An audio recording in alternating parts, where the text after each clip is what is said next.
In 1 minute, let's learn how to read Hausa alphabet from letter A to Z. Let's go.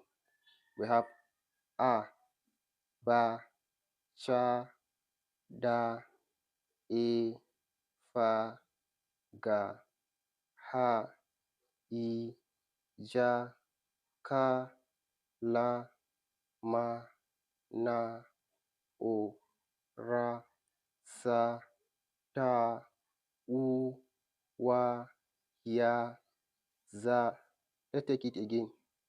A, Ba, Cha, Da, E, Fa, Ga, Ha, I, Ja, Ka, La, Ma, Na, O, Ra, Sa, Ta, U, Wa, Ya, Za. Till we meet our next class.